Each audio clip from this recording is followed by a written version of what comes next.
Did you do it? You're on. All right, am I on? I wasn't sure about that. Well, it's good morning from Oak Crest Parsonage to all of Oak Crest family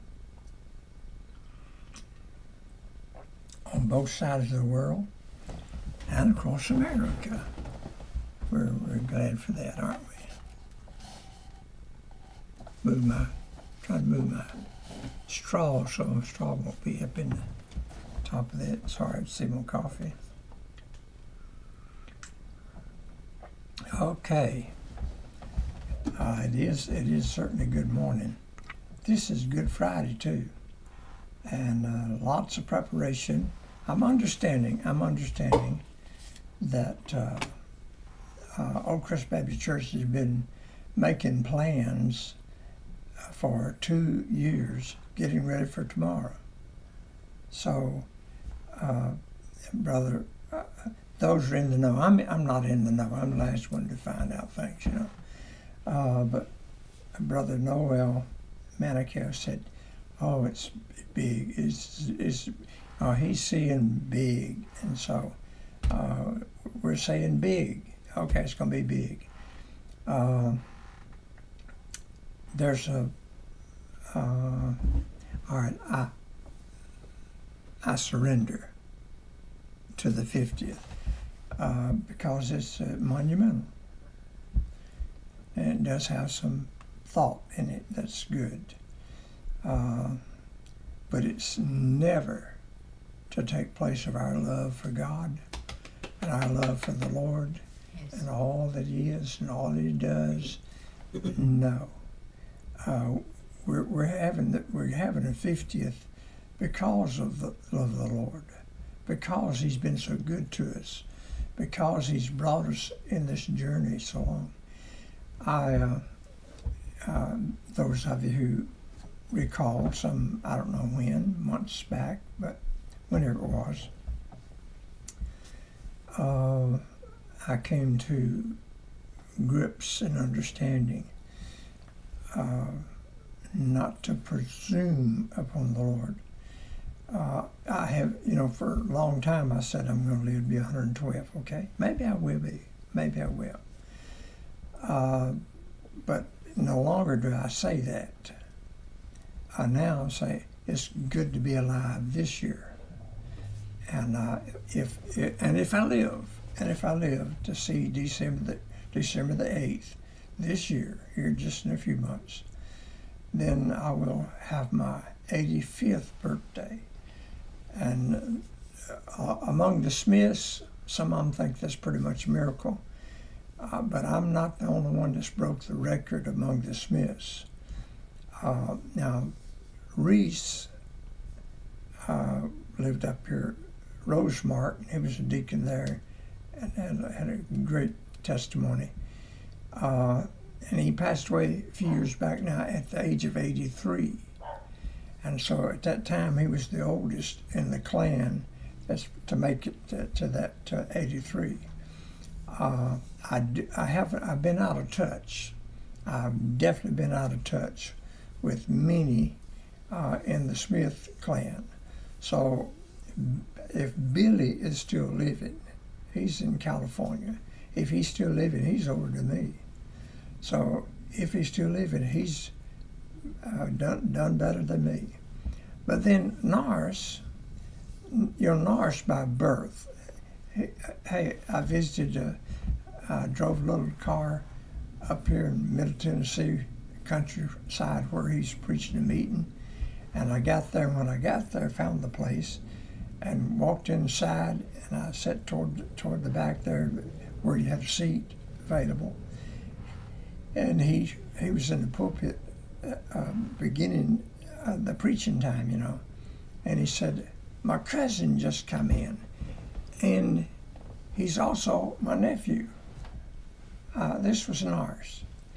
Now, so Norris, by birth, his father's last name was Locke, and Uncle Dede Locke, we had a lot of fellowship there, their home, up until he and that Doc passed. And so that was Nars's birth family. But was adopted then into the Smith clan. For instance, he and Nars and Mars were twins. Now Mars is one we called Pee Wee, and we called him Pee Wee all his life. And up until a few years back when Pee Wee passed away, and we were still calling him Pee Wee. Oh, did I love Pee Wee. He stopped out here in the parking lot one day, and I was around working on the grounds, and he said, "J. Oliver, I have received Jesus Christ as my personal Savior." And I enjoyed that moment. That was with Pee Wee. But Nars kept on. Well, all right, Nars, if I've got it right, Nars is 91 years of age. Now his birthday is October the 1st, this year in a few days. Now I think it's going to be 91, but I'm not sure. It could be 91 or 92, but I know he's already 90. And Sissy passed away just a couple years back. So they were the same age, you know. So Sissy got a long life, bless her heart. And I mean, I got to go online and write a little something at her passing. But Nars then was adopted. He's my adopted uncle. So he claims it now. He took the name Smith. Pee Wee never did. Pee Wee died with his birth name, Locke. But Nars is still alive with his adopted name, Smith. So Nars, you know, he's old. He's the oldest then. He's top of the record. He is top of the record. Now we've had some elders among the women clan that have. We've had probably 3 of my great aunts lived to be 88, and then there's an aunt. She was 88 when she was murdered. Bless her heart. But she's, love you, Aunt Beth. So we got. So all right. Here I am, folks. I'm trying to take it a day at a time. Hope it was all right with me to say all that. So if I live to be 112, fine. But I don't. Let me tell you something. I don't want to outlive my church. You understand what I'm saying? See, every person, man, woman, boy, girl, that's a part of Oak Crest Baptist Church. I don't want to bury all of them. You know, I had a couple back there said, you're going to preach my funeral, and I did. But I don't want to preach anybody else. I want you to outlive me. So then now you understand what I'm talking about. I want to thank the Lord that I have this age of 84 today. Hadn't reached 85 yet. I may claim it, but I'm not there yet. But that's where I am. So I never thought I'd live this. I never thought I'd live this long. Years. I gotta go back years. Hey, when I was in my 20s, I didn't think I'd see 30. I'm telling you, I didn't think I would live to see 30. I thought that when I got saved, I was almost 22. And when I got saved, my idea was, because of my things that the Lord had forgiven me of, it was still sowing. And you're going to reap what you sow. So as a result, I didn't expect to see age 30. But here I am. I'm looking for 85. Now that's a miracle from in my 20s. Now,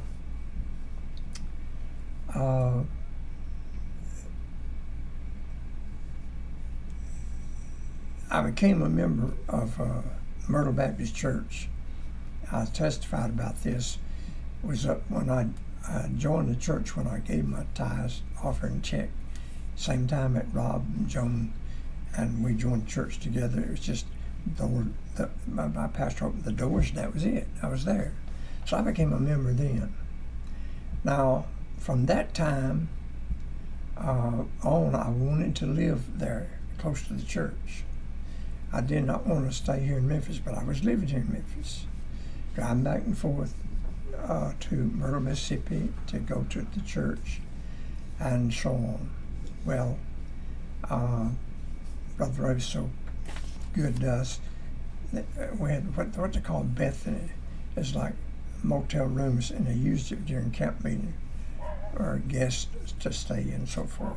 So Brother Ray, the number one, I think, was on the left side. He would use it, and across the hall in the number one was Patch and I. So we would come in on Saturday, have fellowship and so forth, and oftentimes early enough to work and so on, labor. But we spend the night on Saturday night, and Sunday morning start our day with the church.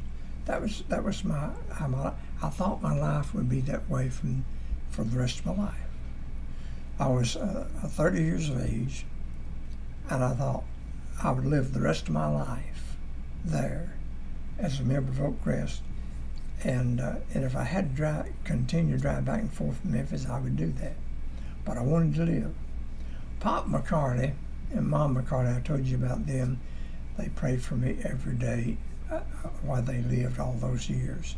And they had a house that they purchased there in Myrtle, and kind of a big old frame house, big porch, and they had purchased that years before my time, and was living in it.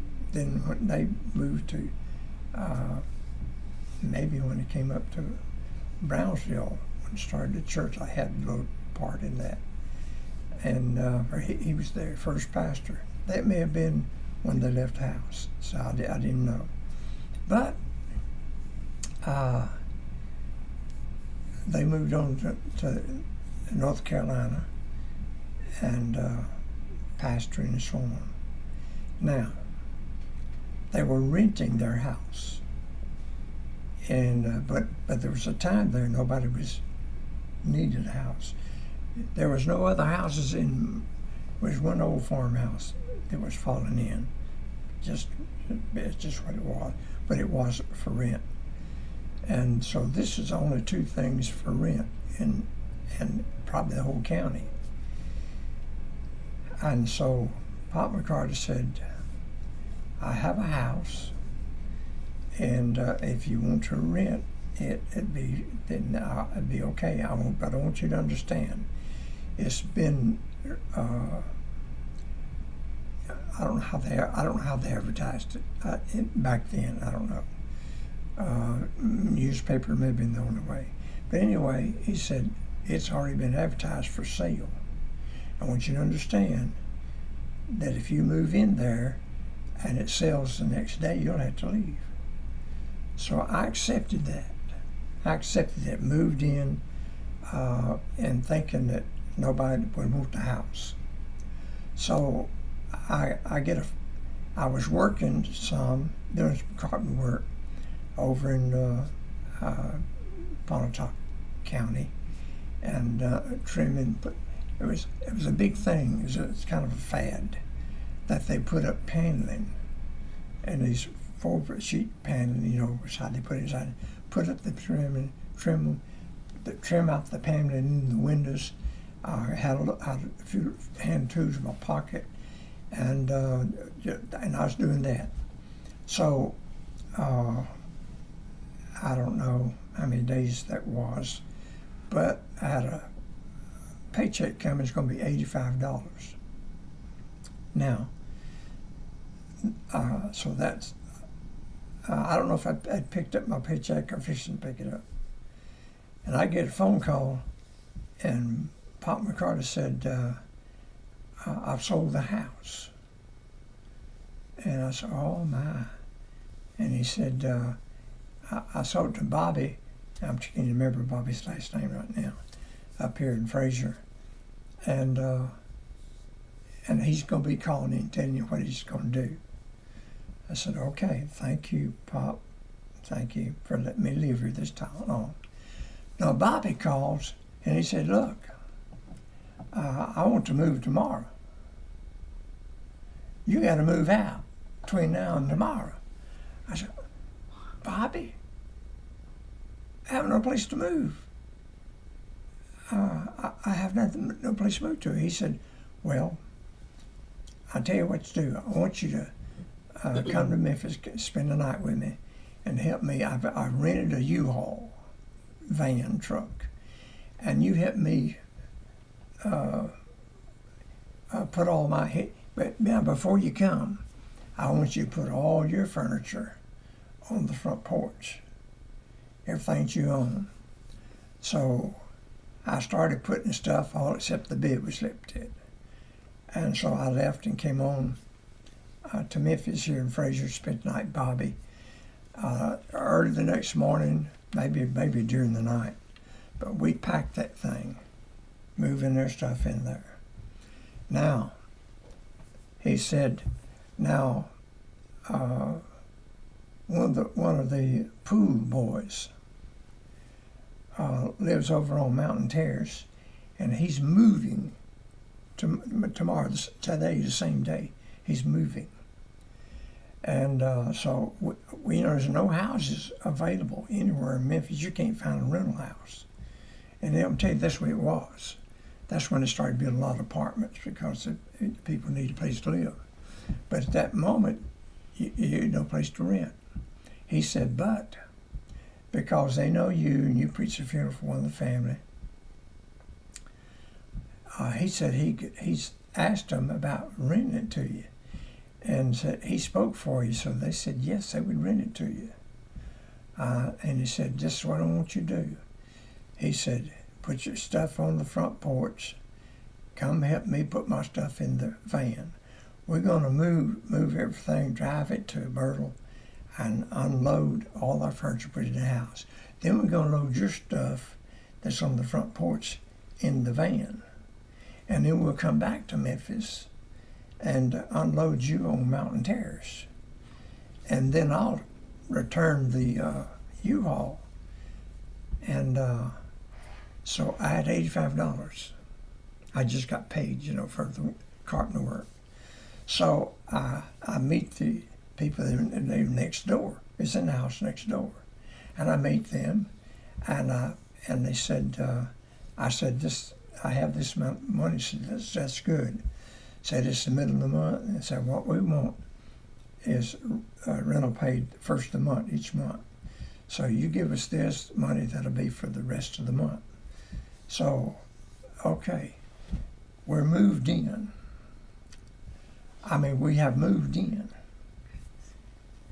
We got 2 weeks we got 2 weeks to place to live. After 2 weeks, what are we going to do? What are we going to do? And so I visited a church over here that I preached at here in Fraser, and one of the fellows said, I need a roof on my house. It's on Ardmore, and so it's real close to you. And he said, I'll pay you money. I'll pay you now. And so that'll get you started. So I give the money toward my new rent. And I work 2 or 3 days and get the roof done. I've got an appointment to go to Laurel, Mississippi and preach a meeting. It's to start the coming up Monday. I've worked a week on the roof, paid that toward my rent, and they were satisfied. I said, now, Brother Paul Ragland has bought a Cadillac, and he's still got the old Oldsmobile, and he lets me borrow the Oldsmobile, so that's my car. So I load up, and the night before, there's some men came knocking on the door, and they said, "We're pulpit committee, some big church I've forgotten where it's at now, other side of town," and said the church is needing somebody for the youth pastor, and somebody's given us your name, and they came and interviewed me. And I told them my background of working in the garage and building a couple of houses, that kind of thing. But working in the garage is a big thing. Well, one of the men, I can't remember his last name. His first name was Paul. He was the parts manager at the Ford place. So he gives my name to Walter Bryan at the Esso. It was the Esso station then, and they need mechanics. So he said, and so now they're talking to me, and they say, he puts my, and so Mr. Walter calls me on the phone from Paul's advice, and he says, I need to talk to you, have an interview about working job. I said, well, I'm on my way to Lawrence, Mississippi to a meeting. And he said, well, can you come by and talk to me? Now I'm already dressed up in my dress clothes. I have an errand I got to carry something that from Brother Ray to Dr. R.G. Lee. So I go to Dr. R.G. Lee's home first on Stone Avenue. That's back for the interstate, and you could get there. And so then after having that fellowship there with him, he had prayer with me. Oh, that was a good prayer time. And he said, "Now, Lord," sounded like my pastor. He was only in his 80s then. And he said, "Now, Lord, as long as he stays with you, I'm going to stay with him. But he ever leaves you, I'll leave him." And just, I love the prayer. I love the prayer. Now I get in the driveway and I drive over to on Central Avenue and find the Esso station, and I go there, and I'm dressed now like I'm going to preach today. And I walk in there, boy, the few mechanics are looking at me. I mean, they's looking at me strangely. I'm interviewing for a job, doing mechanic work. And here I am dressed up a preacher. So anyway, Mr. Bryan asked me a few questions and so forth. And I said, well, look, I've sold all my tools, and I've sold all my tools. Now there's a friend that's got one. I mean, it's just I can carry it in my hand, a box, and a metal box handle, and got a few. He said he loaned me a few tools, and if I wanted to work, and he said, would that be enough? He said, can you be here certain time? And I said, I'll try. Well, it's going to be about 3 months, 2 months plus, I guess, before I get to go to the job, because I'm out preaching. So I'm preaching, and I don't want the job. I'm having a time with God, and the church that I've told you about so much about at Lawrence, Mississippi, where God just fell. We went 43 services, day and night services. Well, 2 days I wasn't able to change my clothes and get out of my clothes. I just take a wet rag and wash my face, comb my hair, because I was praying with people all night long. It was a historic, powerful meeting. I did not want the job. I did not want the mechanic job. I did not want to go back and go to work. I didn't even want to come back to Memphis. But the church in this period of time I think I told it in Testifying. I was listening to me testifying back here in '82, and I was listening to it here yesterday, and I was reminded of little details that I'd forgotten. But told about Sarah when she had died, taped it inside her purse, you know. I told you about that. Well, I got to listen to it, got more details. Well, that was the meeting. That was the meeting. Now, I drive back to Memphis, come up on before that, the week before that, somebody drove me in another car, and kind of a van-looking car, and come to Memphis, and we took Patsy and Jan, and I went back. Greg wasn't born. He's going to be born in just a few days, but he wasn't born yet. So, Brother Greg, you just go back and tell you how many years I spent, see, as we back there. So, they have so what they do is have an offering, and especially have Patsy sit in the chair, and they're giving gifts to her for the baby and for her and so on. And so that's what's going on. But for me, during those days, now this is huge. This is huge. Remember me? I was broke when I left. I was broke when I got there. It looks like I wasn't going to have enough money to finish off my rent and pay for the month. When you don't have it, they're just going to put me out. And so the offering, they brought enough with me. I went next door and paid the rent, and then we loaded up in their vehicle that they brought me in, and went back and had that big event.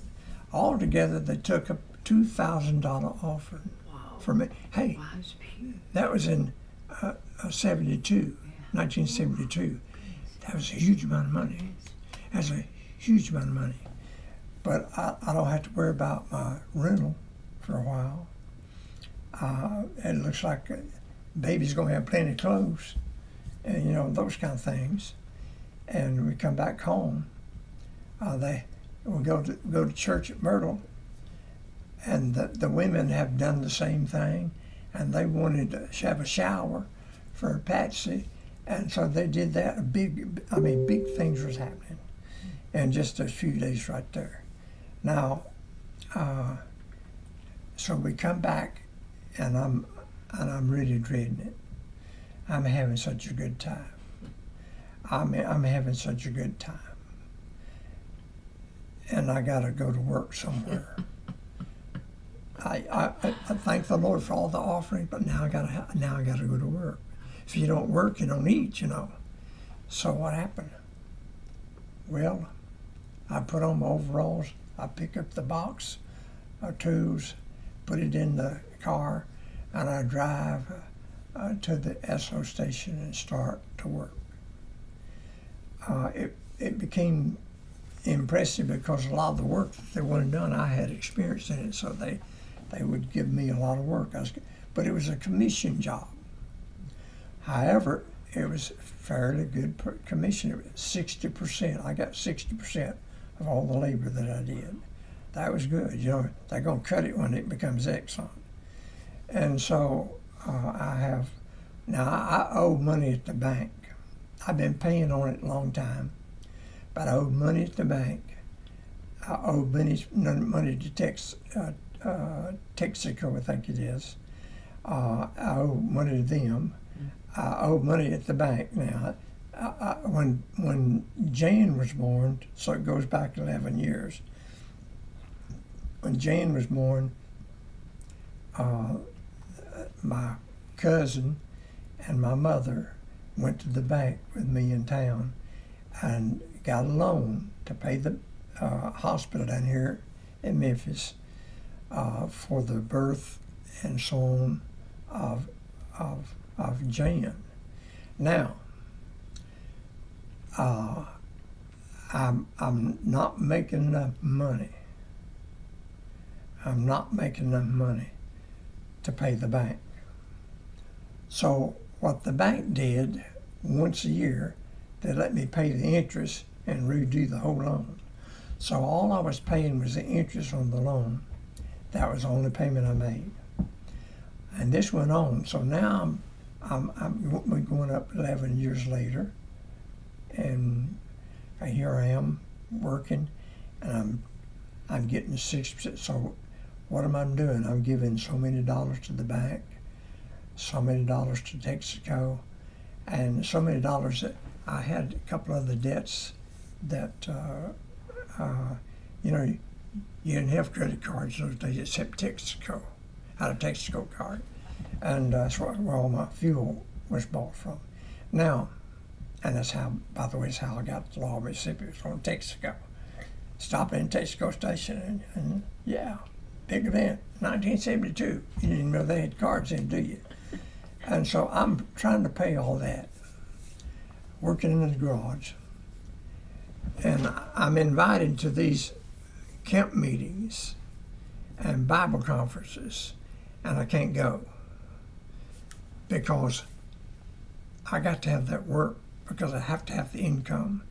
So I can't go, and I'm whooping up on myself. I said, Lord, I mean, why can't you let me go and fellowship and preach and have a good time? Why can't you let me do that? And I have to live here and do this kind of work. And I'm working sometime 12, 14 hours a day to make my quota. And I was really complaining. Oh, did I complain? Oh my, did I complain? And so then the Lord opened up me for to preach a little meeting. And I went maybe 3 days, something other. So I told Mr. Bryan, I need, and they said, we understand. You said this when you started, that you'd have to have some time preaching so you can go.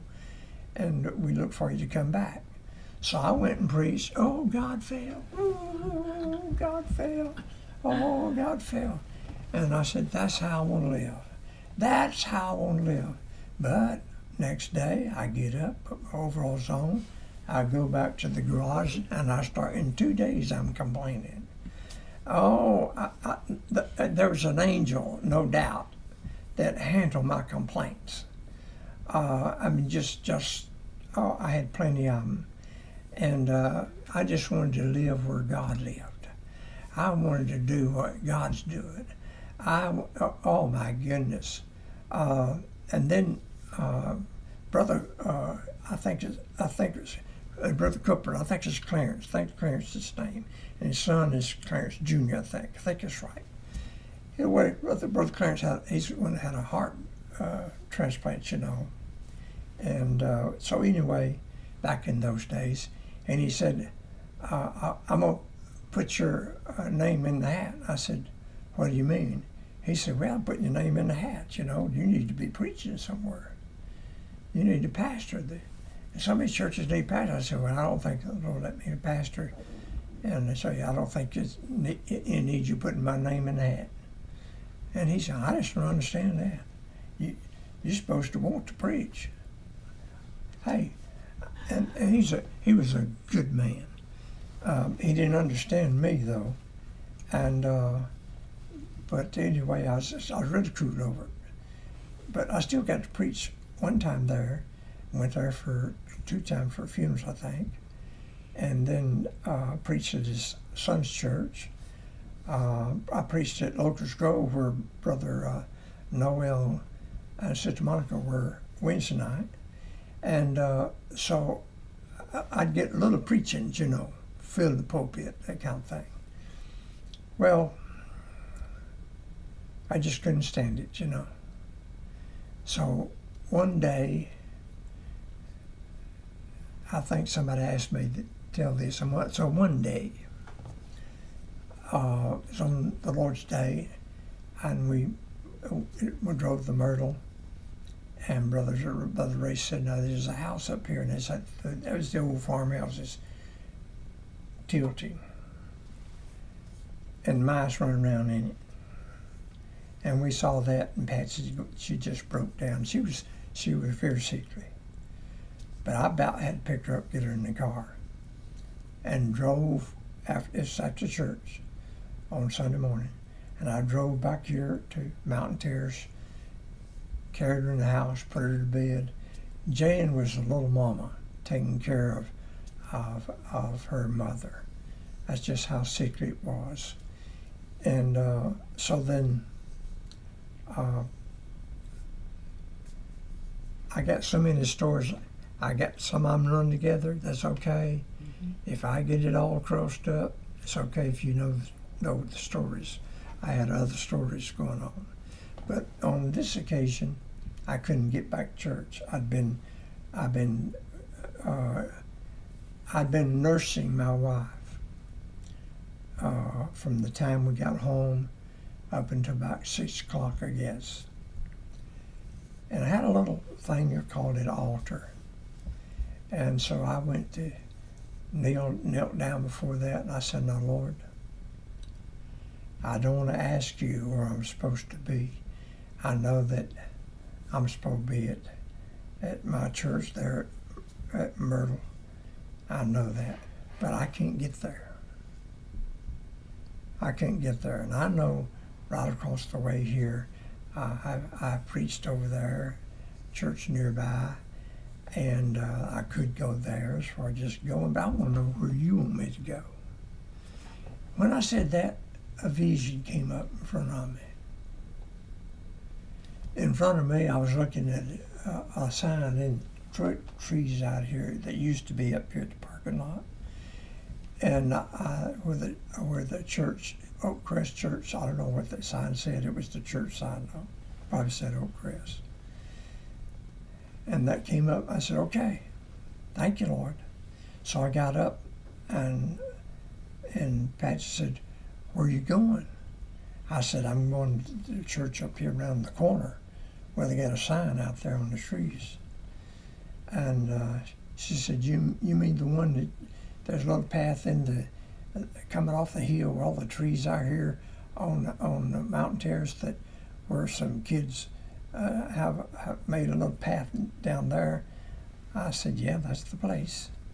She said, "Well, who do you know of?" I said, "I don't know if I know anybody, but this is where the Lord told me to go. That's where I'm going.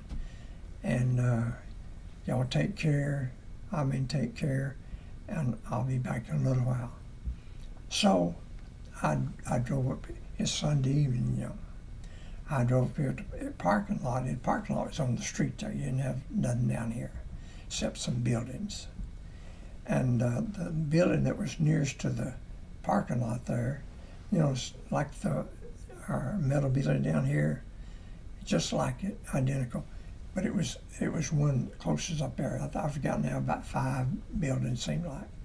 I've lost track of that. But it was the one up closest, and this was having church. All right. Now, when I get there, there's people greeting me out there. "Who's this coming? Who's this stranger coming?" And I saw Brother Troy Fowler, and I recognized him. We'd had school together just a brief time in first high school grade up at Covenant, just a little while. And so that's how I knew Brother Troy, but I also knew one of Brother Troy's older brothers who had children as grown as me. And so then I was familiar with the family, So I saw him. I said, "Oh, I know somebody here." And then lo and behold, here comes out the door there about 3 or 4 of them, the Russells. These are the Russells that just been in camp meeting.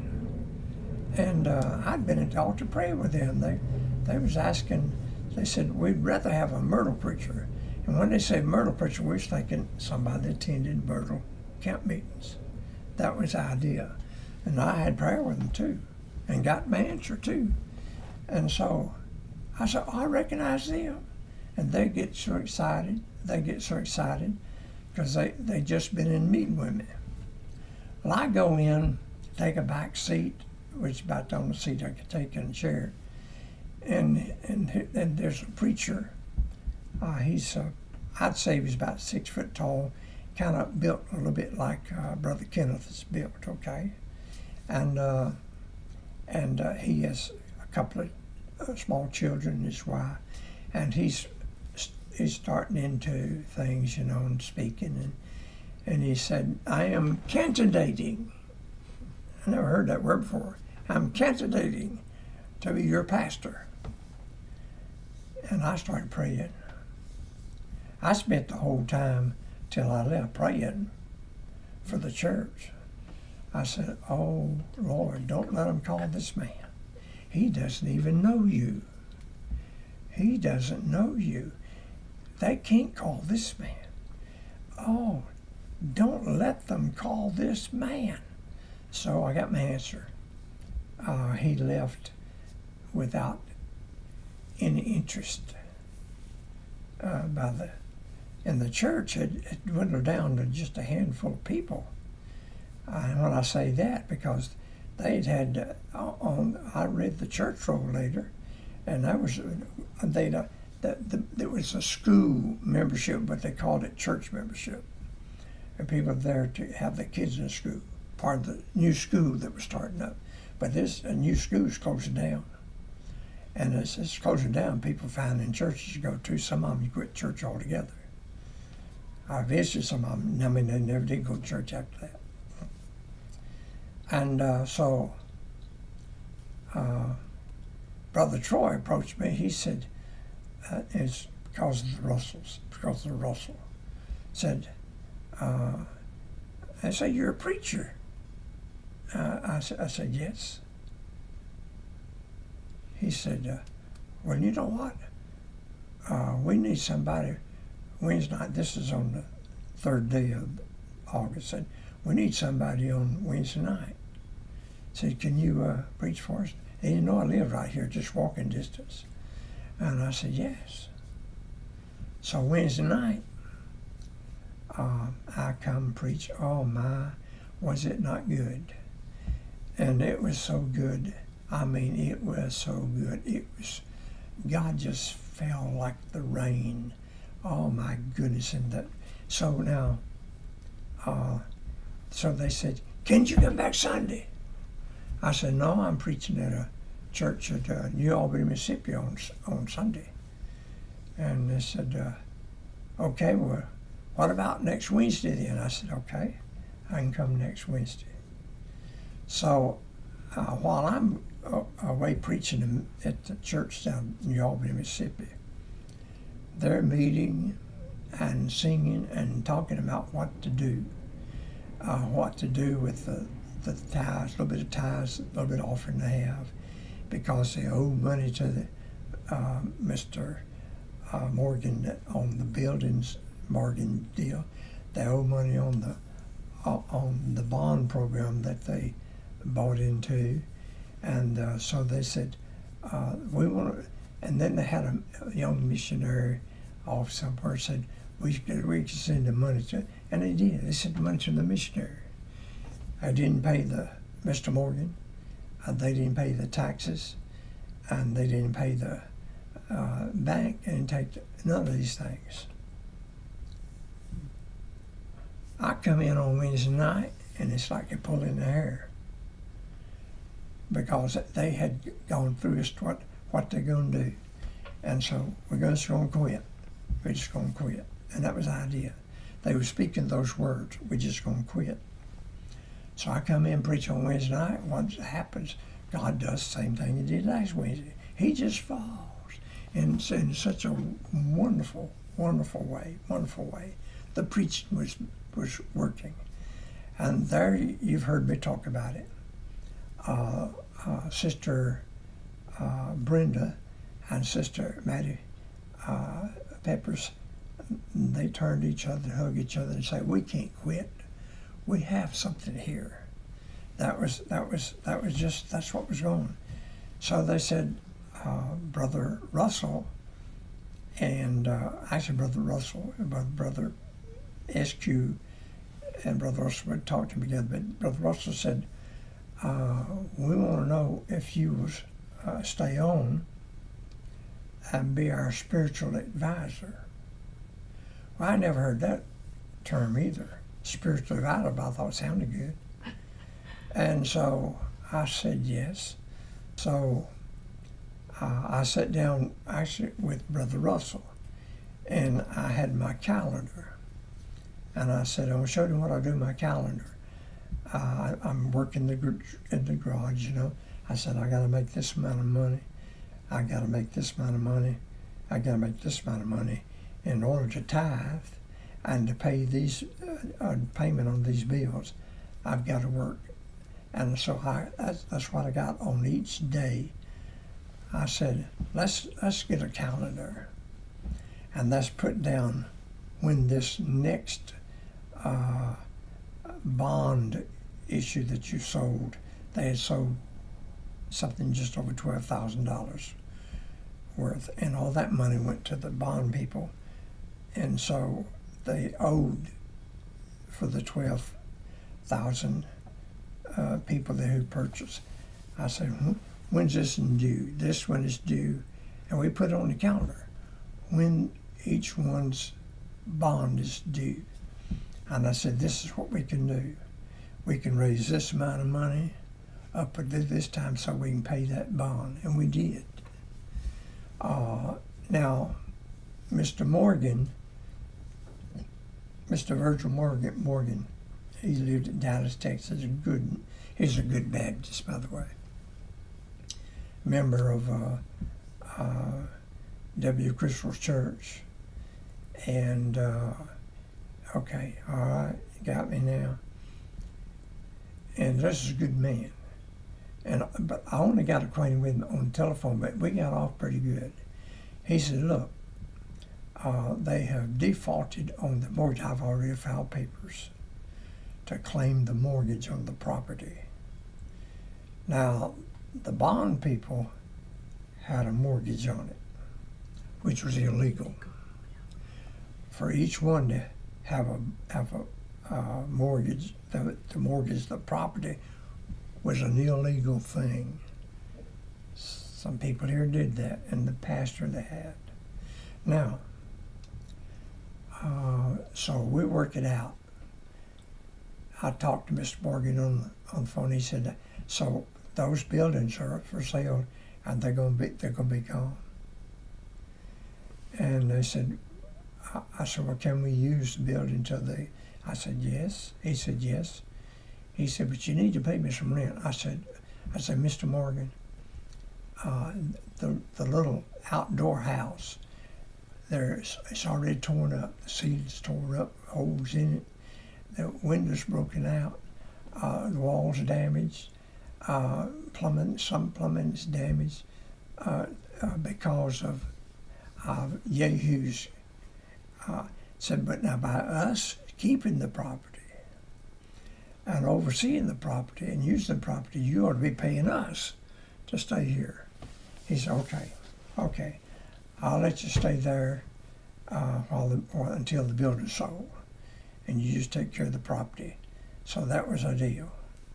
Now, Brother Russell and I, we would get in the building, we'd take that center wall out. There's two sections to each building. We'd take that center wall out, put a beam across there, and trim up the trim that was in there, and that would be our church house. So we would move from one house to the next house. But about the time before we could get in the next Sunday, here they come and haul off the building. The people that are come and inspect the building, see, and they always pick the one we fixed up. Every time they pick the one that Brother Russell and I fixed up.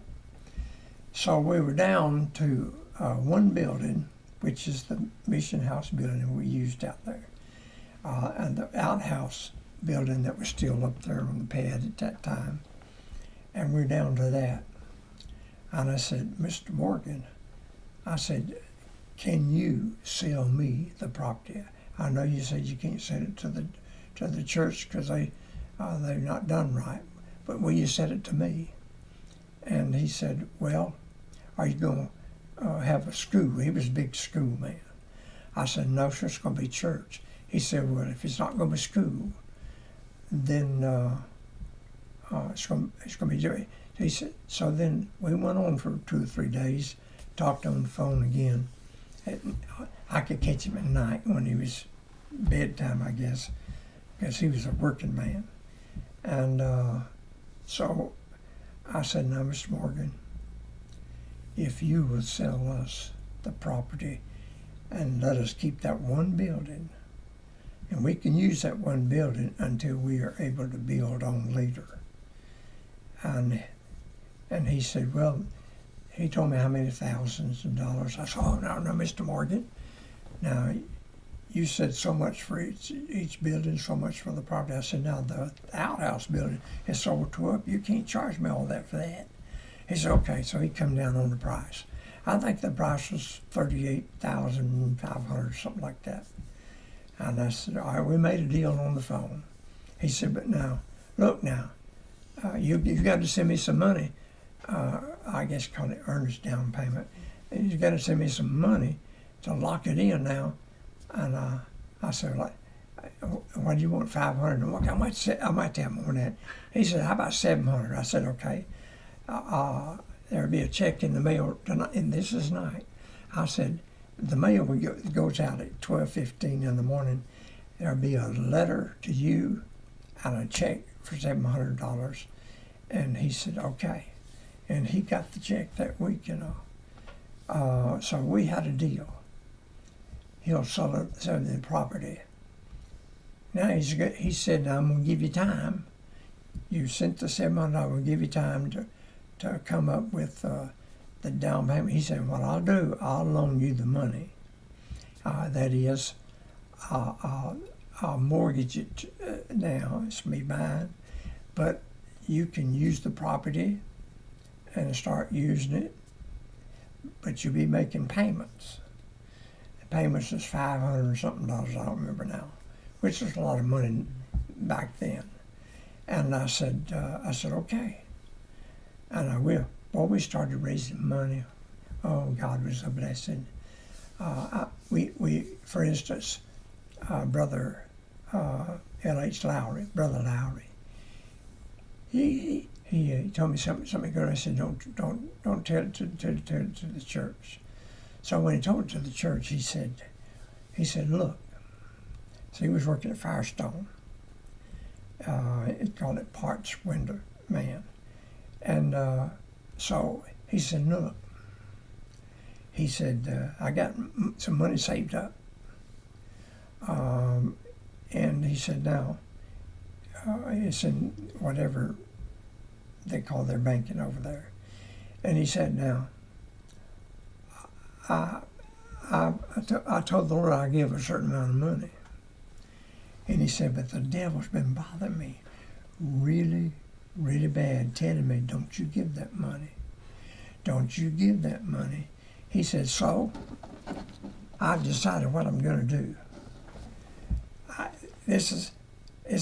He told him, this is the amount of money I'm going to give, and this is how much the Lord's going to give. He doubled it. He doubled it. And next thing you know, we got the money. I called Mr. Morgan up. I tell him, we got the down payment money. I think it was $3,500 maybe. I said, we got the amount of down payment money. He said, you have? I said, yes, sir. He said, well, I've already closed an office, and I don't have a closing attorney down there now in Memphis. Said, you'll have to give me time to get one. I said, okay. And this was Christmas, Now, so in a few days, I think it was probably the end of January, he calls me. He said, look, I've got an attorney set up for the 23rd of February. And so you get your men together, you bring the money or the check, and we'll close it. And now that'll be the total down payment. The property will be yours, making payments. I said, yes, sir. Oh, brother, he's a brother now.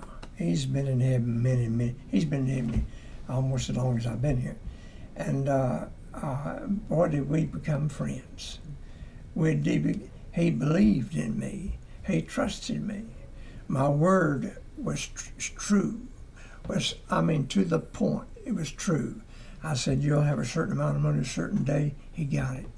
our payments, the $550 or so, or whatever it was in there, and five something. But anyway, it would be in the mail early. It wasn't no late payment.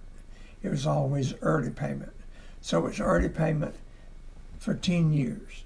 He said, I'll give you a 10-year note, 10% simple interest, and you make the payment every month for 10 years. We did. We did until it was fully paid. Fully paid. Oh, I knew you was going to ask me. Well, what about the bond program? Okay. We raised the money and sometime worked overtime and to raise the money, and we'd raise the money, and when it come time for the first one, we'd pay it, and they'd give us the bond, and we go to the next one. We did, I don't know how long this took.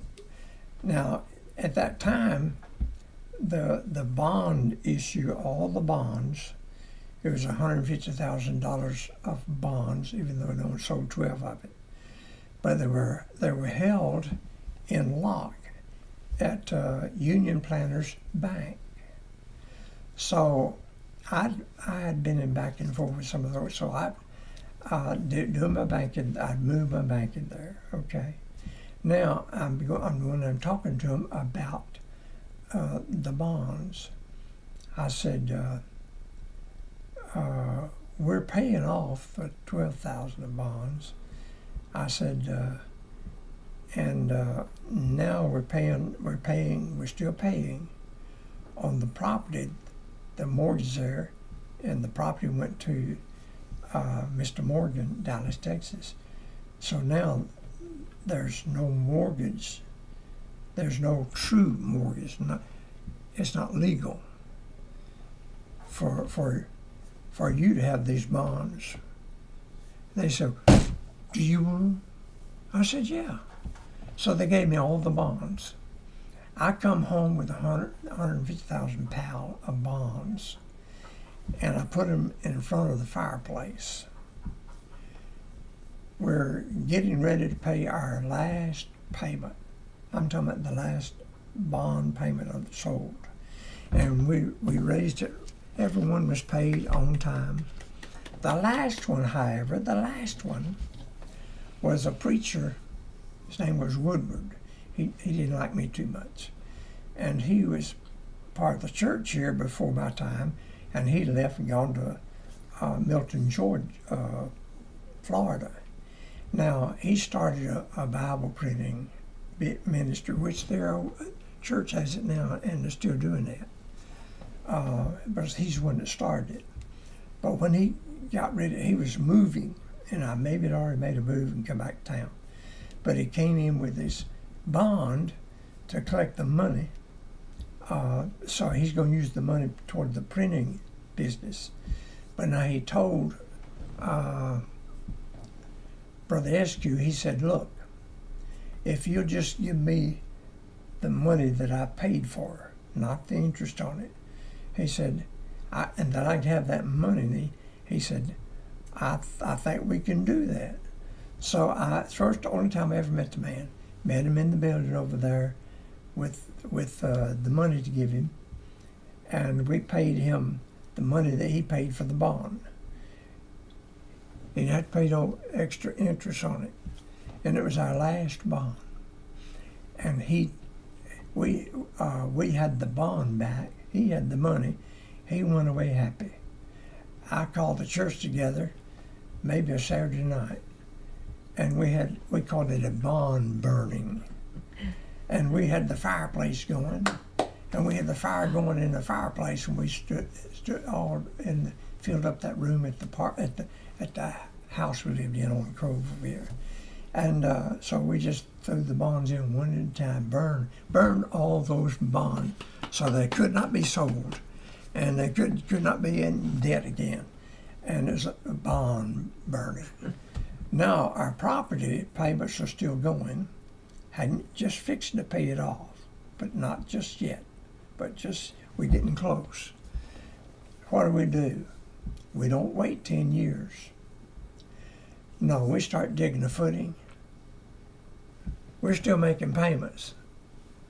There's a mortgage on it, and we're building. We start digging footing. We had a camp meeting at Myrtle.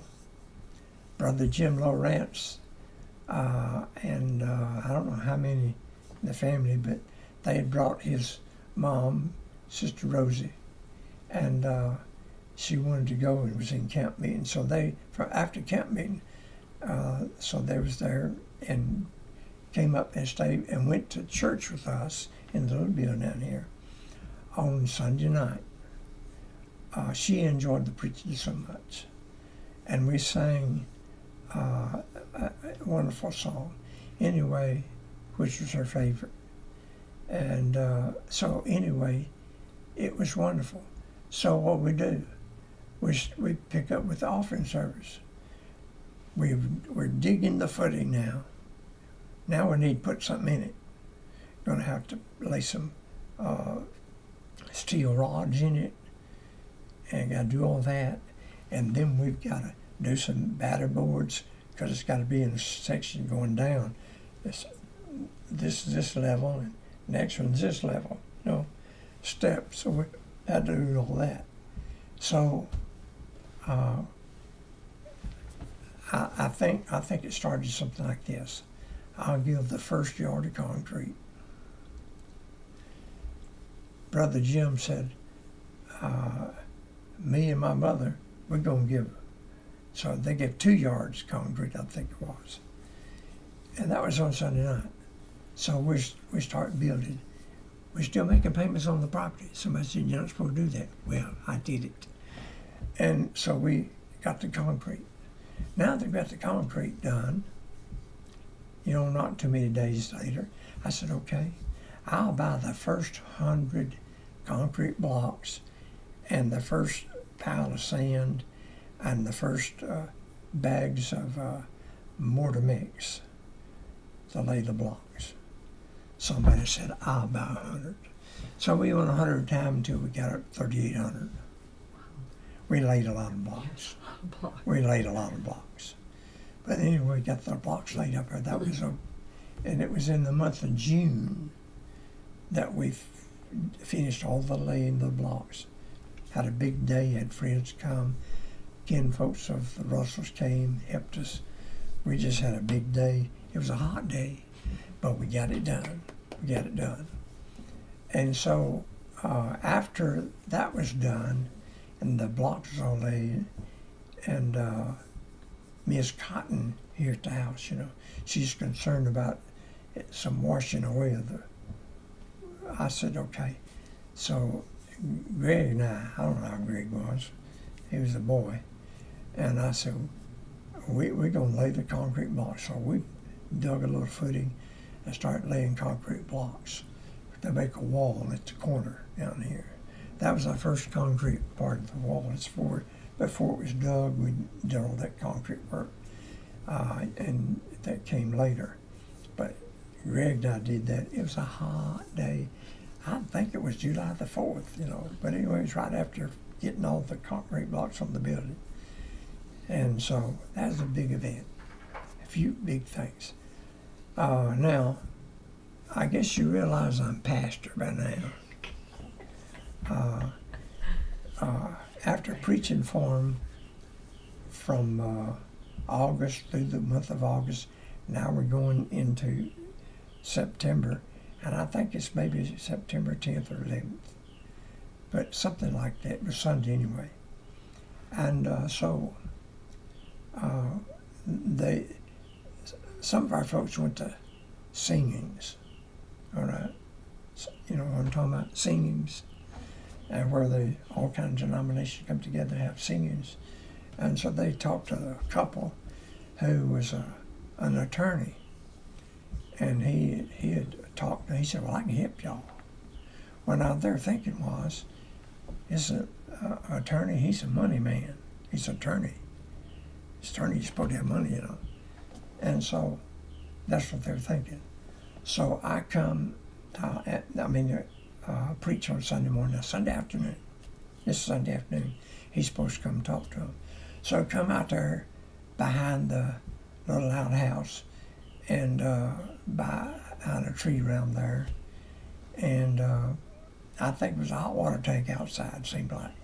Something like that. But anyway, so we was out there away from everybody talking.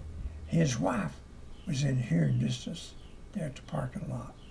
And so he said, and of course Brother John Sparks and Sister Brenda was part of the group that had gone to the singing and talked to him. And so they started saying, how he's going to help us. He said, okay, this is what I can do. He said, I can file bankruptcy and lock them all out, and nobody can bother you. And I'll tell you, the men stand there, that wasn't good with any of the men. That wasn't good with any men. And I said, I don't think we're interested in that. So his brother John is the one that got started. He said, I'd like to ask you something. Would you give us your testimony when you got saved? Why didn't I think of that? So he starts saying, well, I was a young boy, and so forth, and I received Jesus in my heart, like that. It's a little cliche among Baptists, by the way. And but he wasn't a Baptist. He wasn't a Baptist. And then he said, but my most important experience was when I got healed. And so I like the gift of healings. And so he started putting his hands on me, and I grabbed his hands and threw them off on me. I said, I don't want your hands on me. He said, well, you can feel heat in my hands. I said, we don't want to hear about it. Well, his wife said, honey, I don't think they want you. Let's go. And he left. Now, it's church time. Sunday night, church time. So we come around the building, go to a building that used to be up there. And I remembered something that just happened. I'm talking about just recently happened. My pastor's having some problem with a couple of families in the church that just happened to be live. And they's kind of trying to wreck the church and give the church a bad name. And Brother Ray was upset. He was upset. The church was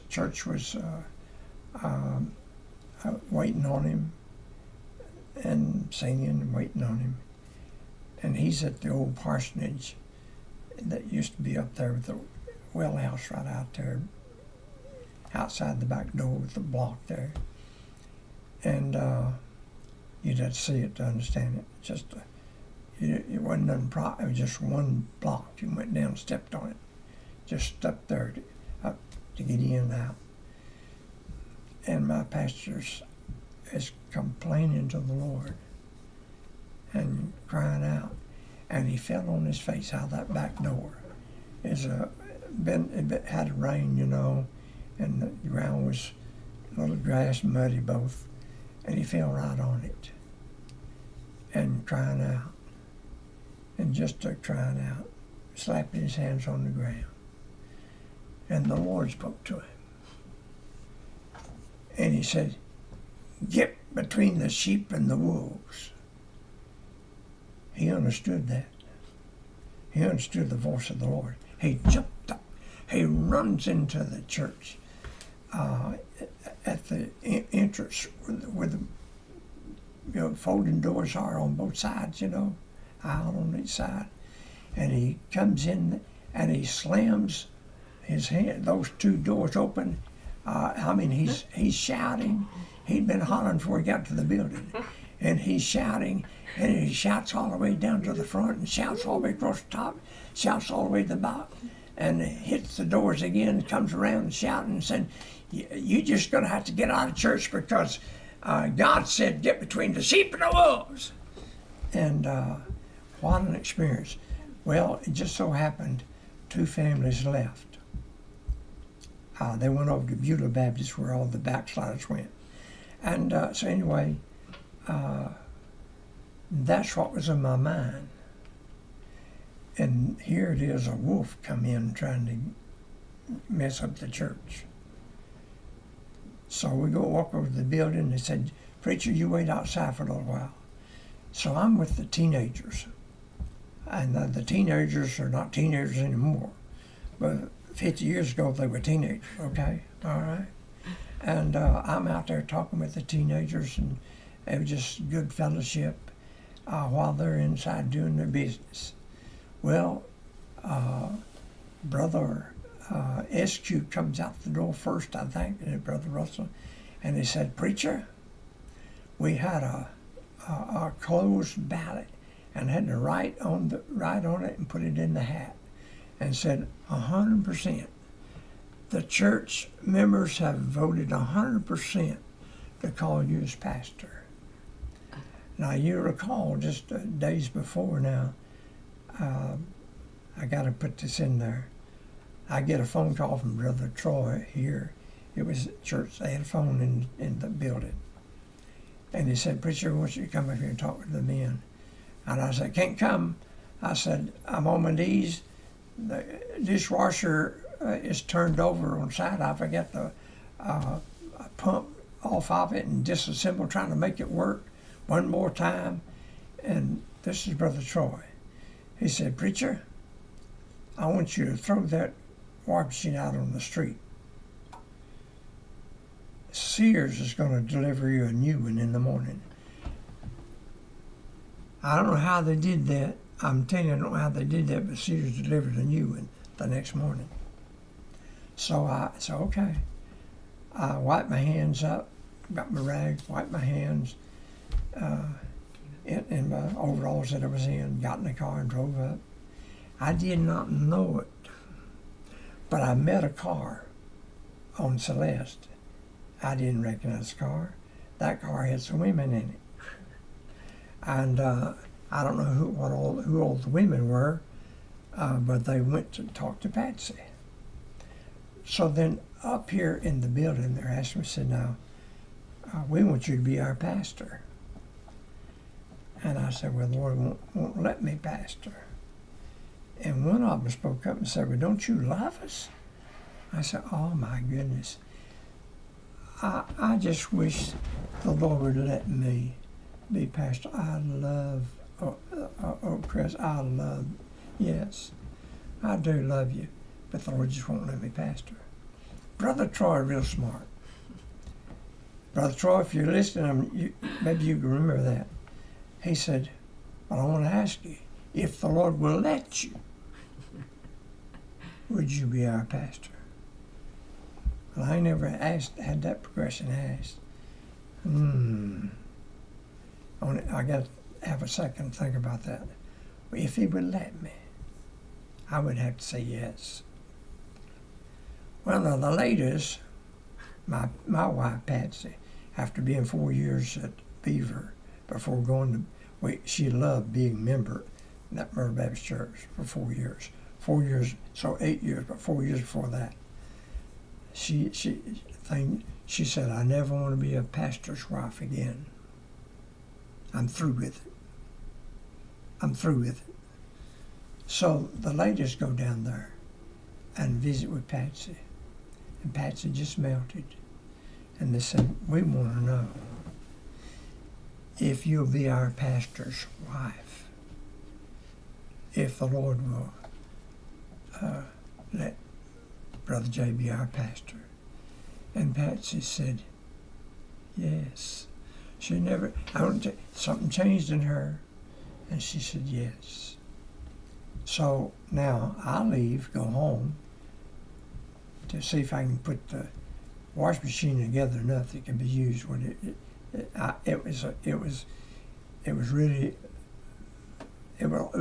didn't have the parts to make it work. And I picked up the washing machine, drug it across the floor, lifted up out the door, carried it up to the street, and parked there where the whoever picks up trash and get it can have it. And sure enough, Patsy gets a brand new Sears wash machine in just a few hours. Now she's telling me about the ladies, and she said, "Honey," I said, "Yes." And she said, "What'd you say?" I said, "If God will let me."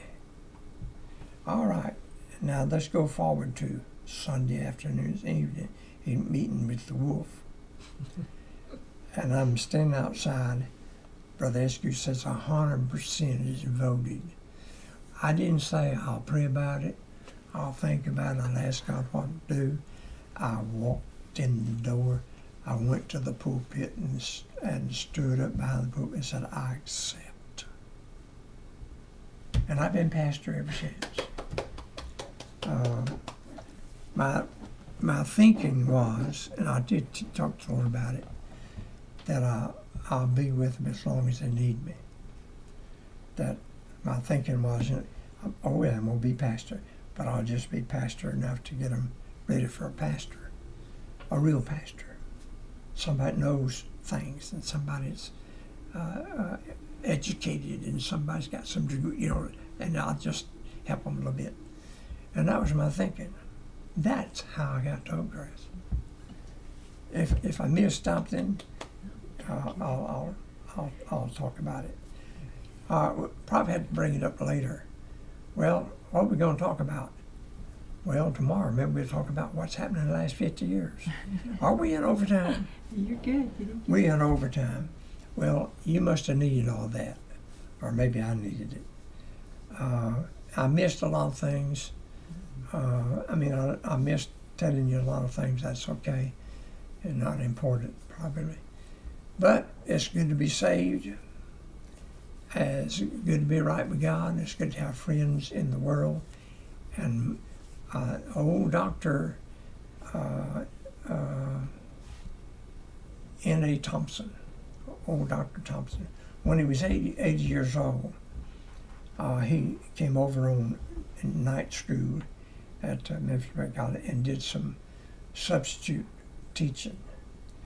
And he was constantly trying to. He was an independent Baptist church up here in Bartlett, and he said he was constantly trying to convert me that I would say I'm an independent, and I just wouldn't do that. But he said, "Now, he said, no, James, you understand that." But he said something that I've always remembered. And he was reminiscing while he was talking about something. He said, it's getting to where I've got more friends in heaven than I have here. And I thought, my goodness, I can't say that. But I can say this, I got a lot of friends in heaven. Not more, but I got a lot of friends.